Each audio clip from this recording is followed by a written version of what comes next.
Hi, I'm Simon with AppliancePartsPros.com. Today we're going to show you how to repair your appliance. Are you ready? Remember, anytime you work on your appliance, make sure it's unplugged or the circuit breakers are off so there's no chance of electrocution. In this video, we'll show you how to replace the guide rail end cap in a GE dishwasher. It's going to be a very easy repair. Should only take a few minutes to show you how to do it. When you open up the package, you're going to get a new guide rail end cap. There are 4 guide rail end caps in this dishwasher, 2 in front and 2 in the back.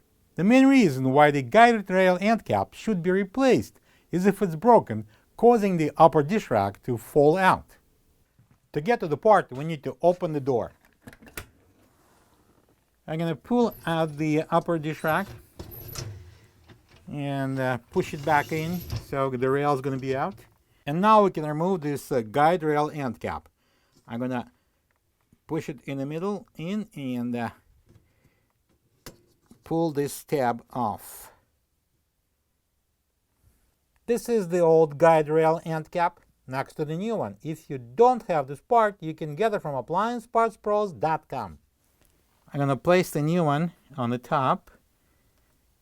This end would go into this smaller hole, and this little tab goes into a bigger hole.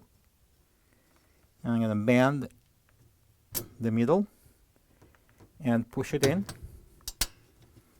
so the bottom locks too. So push in the upper dish rack, and then I'm going to make sure that the rails are in, and we can close the door now. Plug the dishwasher in and enjoy your clean dishes. Thank you for being a part of another successful repair brought to you by AppliancePartsPros.com. For any of your future appliance repair projects, please check out our other videos available on our site, on Facebook, on YouTube, and on Instagram.